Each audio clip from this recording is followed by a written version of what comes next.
بسم اللہ الرحمن الرحیم۔ السلام علیکم۔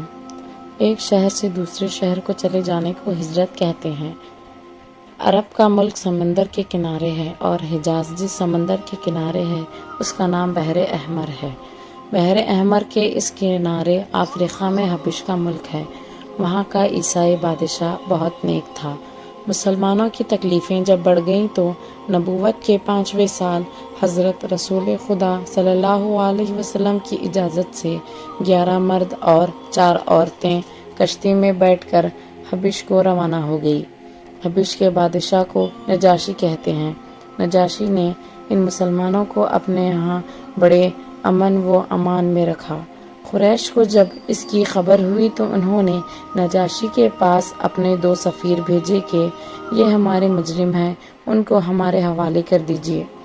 بادشاہ نے مسلمانوں کو بلا کر حال پوچھا۔ حضرت علی رضی اللہ تعالیٰ عنہ کے بھائی حضرت جعفر رضی اللہ تعالیٰ عنہ نے مسلمانوں کی طرف سے یہ تقریر کی: اے بادشاہ، ہم جاہل تھے، بت پوجتے تھے، مردار کھاتے تھے، بدکاری کرتے تھے، پڑوسیوں کو ستاتے تھے، بھائی بھائی پر ظلم کرتا تھا، زوراور کمزور کو کھا جاتا تھا۔ اتنے میں ہم میں ایک شخص پیدا ہوا جس کی بزرگی، سچائی اور ایمانداری سے ہم واقف تھے۔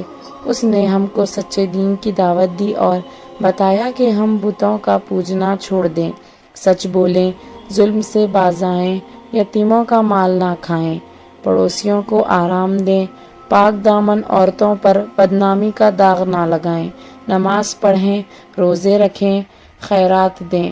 ہم نے اس شخص کو خدا کا پیغمبر مانا اور اس کی باتوں پر عمل کیا۔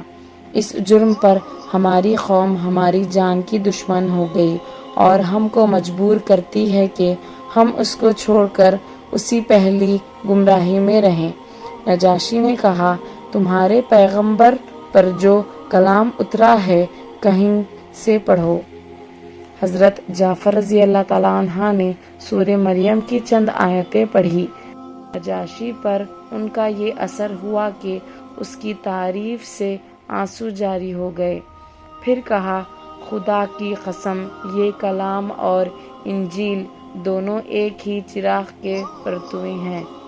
یہ کہہ کر قریش کے آدمیوں سے کہا کہ تم واپس جاؤ، میں ان مظلوموں کو واپس نہ دوں گا۔